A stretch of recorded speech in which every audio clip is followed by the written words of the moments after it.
Bismillahirrahmanirrahim. Assalamualaikum warahmatullahi wabarakatuh. Kita dari kelompok 9 akan membahas tentang logika matematika. Sebelum kita memulai pembahasan atau materi, persilakan saya untuk memperkenalkan anggota kelompok saya dulu. Yang pertama adalah Muhammad Aldiyat Mataufik dengan NIM 24040300086. Yang kedua adalah Jamaluddin Al-Hasan dengan NIM 24040300072. Dan yang ketiga adalah Zahra Fitri Kartika dengan NIM 24040300066 akan membahas logika matematika. Bismillahirrahmanirrahim. Di sini saya mau menjelaskan tentang logika matematika.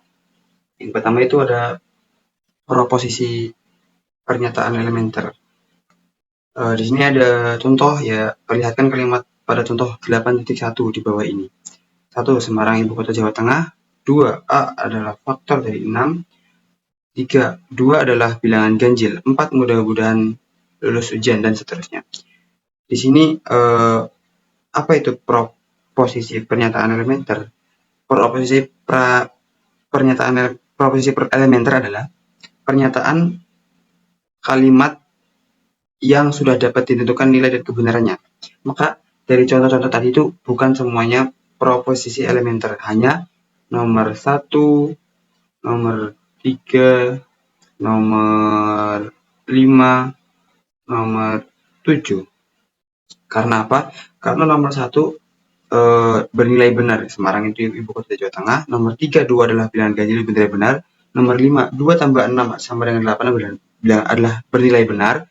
Dan nomor 7, 5 tambah 4 lebih kecil dari 7 adalah bernilai salah. Selanjutnya adalah proposisi kompositif. Proposisi komposit adalah proposisi yang memuat perangkai, atau di sini kita ada beberapa perangkai, ya. Yang pertama adalah konjungsi, disjungsi, implikasi, dan biimplikasi, dan negasi. Itu sudah dijelaskan di logika matematika waktu SMA. Dan kita punya cara satu, ada yang seperti ini. Kita bentuk P dan Q dulu, baru kita gabungkan P konjungsi Q, dan lalu kita lanjutkan ke yang terakhir itu P implikasi P konjungsi Q. Dan ada yang cara yang kedua seperti ini. Oke, karena ini sudah dipelajarkan di SMA, kita lanjut. Proposisi komposit dapat dibentuk dari 3 proposisi elementer P, Q, dan Q, atau dari N buah proposisi elementer. Oke. Selanjutnya ada catatan, ya. Hubungan antara banyaknya proposisi elementer dengan banyaknya baris pada tabel kebenaran komposit adalah sebagai berikut. Banyaknya proposisi elementer 2, maka banyaknya baris pada tabel adalah 4, karena 2 pangkat 2 sama dengan 4. Jika banyaknya proposisi 3, maka 2 dipangkatkan 3 menjadi 8, dan seterusnya. Oke. Setelah ini kita masuk ke tautologi. Apa itu tautologi? Tautologi adalah proposisi komposit yang selalu bernilai benar untuk setiap nilai kebenaran dari proposisi. Contohnya adalah P gabungan Q implikasi P.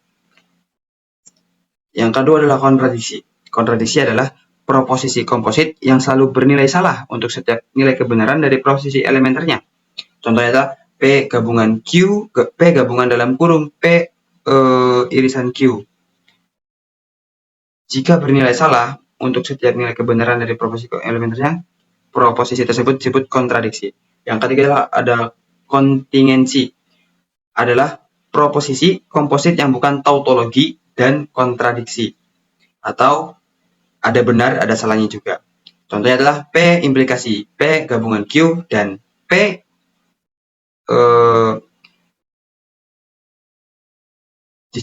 dan Q implikasi R. Masing-masing bukan tautologi dan kontradiksi, maka disebut dengan kontingensi. Selanjutnya kita masuk ke implikasi logis. Apa itu implikasi logis? Implikasi logis adalah contoh, ya, P dan Q masing-masing proposisi komposit.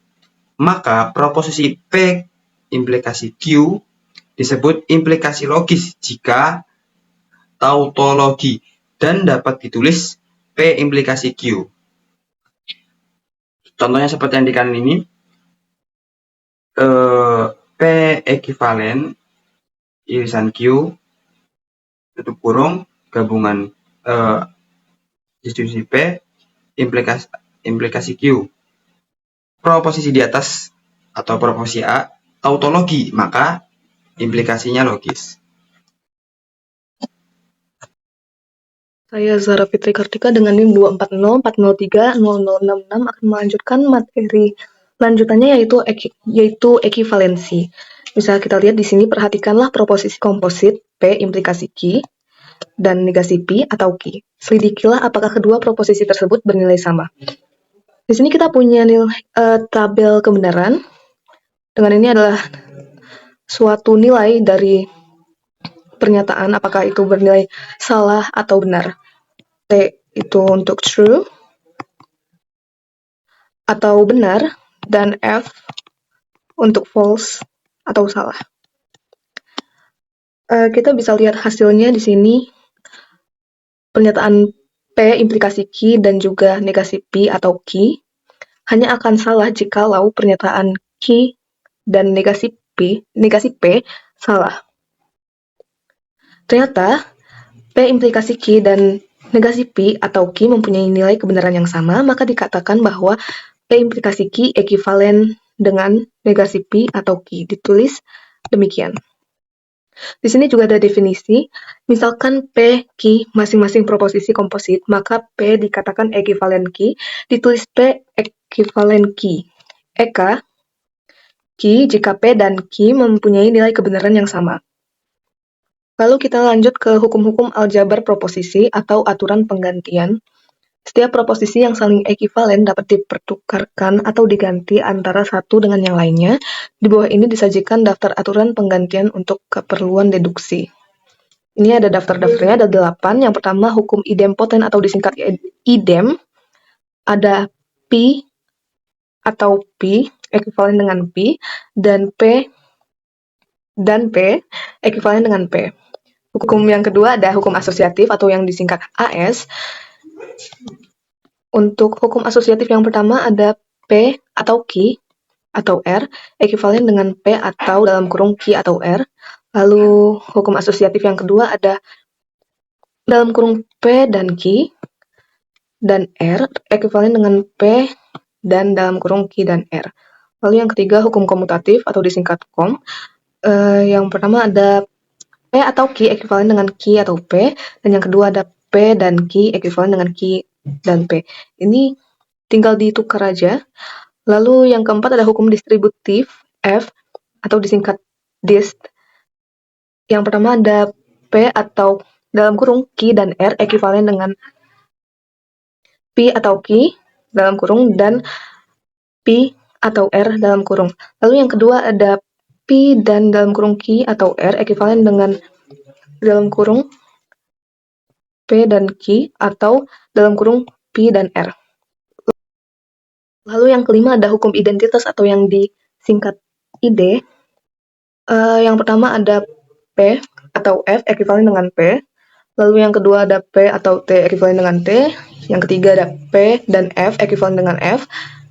Dan yang terakhir ada P dan T ekivalen dengan P. Dan yang keenam ada hukum komplement atau disingkat KOM. Yang pertama ada P atau negasi P ekivalen dengan T. Yang kedua ada P dan negasi P ekivalen dengan F. Lalu yang ketiga ada negasi P ekivalen dengan P. Lalu yang terakhir ada negasi T ekivalen dengan F. Yang ketujuh ada hukum transposisi atau disingkat trans. Ini hanya ada satu, yaitu P implikasi Q ekuivalen dengan negasi Q implikasi negasi P. Lalu hukum yang terakhir yaitu hukum implikasi atau disingkat IM. Ini adalah P implikasi Q ekivalen dengan negasi P atau Q.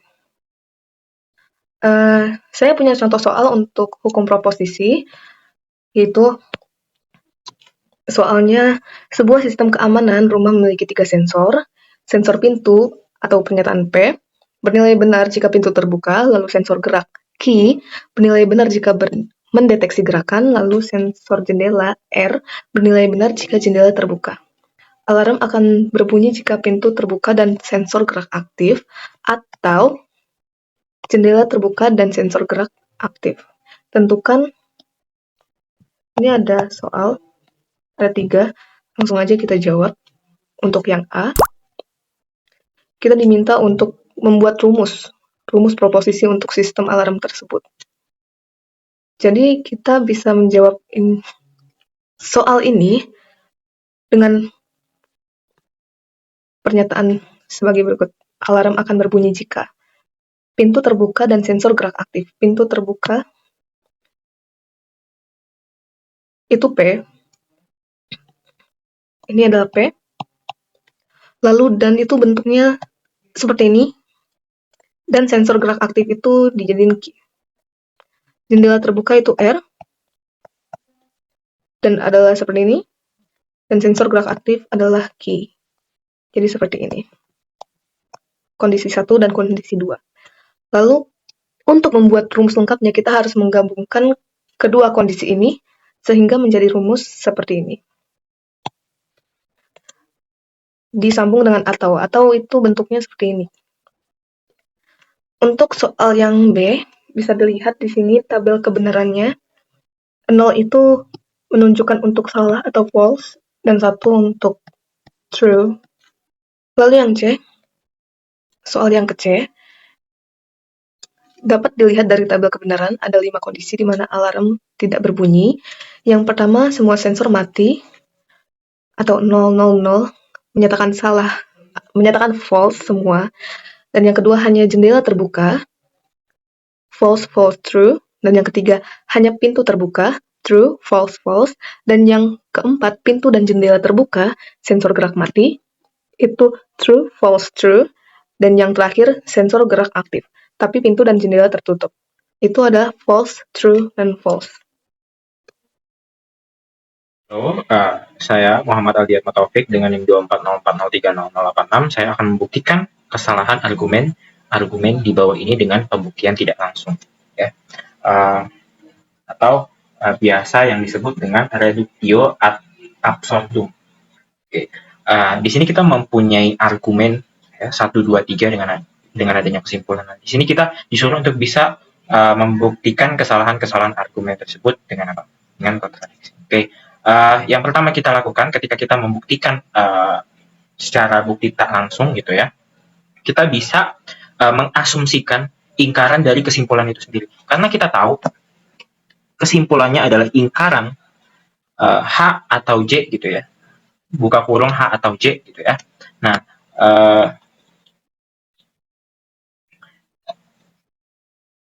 maka kita bisa mengasumsikan ingkaran dari ingkaran H atau J-nya itu sendiri. Maka bisa kita buat di pernyataan 4 gitu ya. Oke, bisa kita buat di pernyataan 4 H atau J sebagai asumsi. Gitu. Ini asumsi kita. Lalu apa yang bisa kita reduksi di sini sebagai sebuah argumen baru, yaitu kita bisa membuat argumen kelima, yaitu J, jika J maka K gitu ya. Dimana kita bisa mensimplifikasi itu, dimana kita mendapatkannya dengan mensimplifikasi argumen pertama gitu ya. Baik, argumen ke-6, jika H maka I. Kita juga bisa mensimplifikasi argumen pada argumen pertama gitu ya. Argumen pertama. Yang ke-7, ingkaran I atau K gitu ya. Atau kongruen dengan ingkaran I dan ingkaran K, di mana 2,3 modus tollens gitu ya. Kita bisa menggunakan modus tollens dengan menggunakan argumen kedua dan argumen ketiga. Lalu argumen ke-8 yaitu adalah ingkaran I gitu ya. Kita bisa mensimplifikasi dari argumen ke-7. Yang ke-9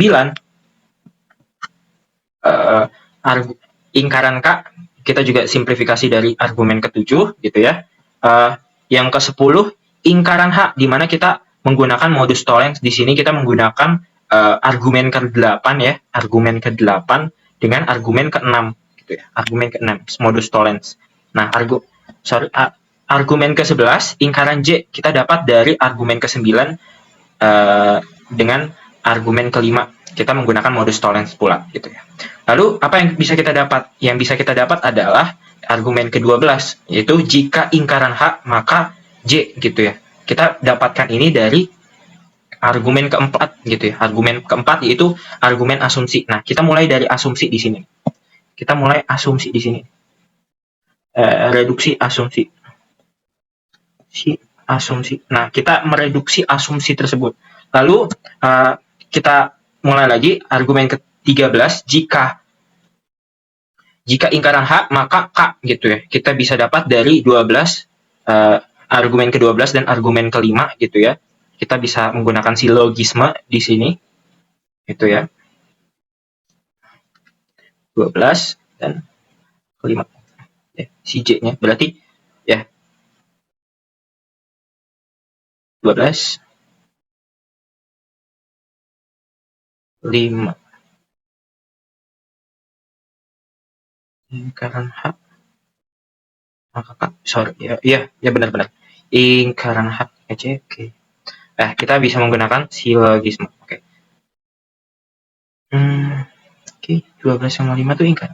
Soalnya di sini ada kesalahan, 12,5 itu di ya.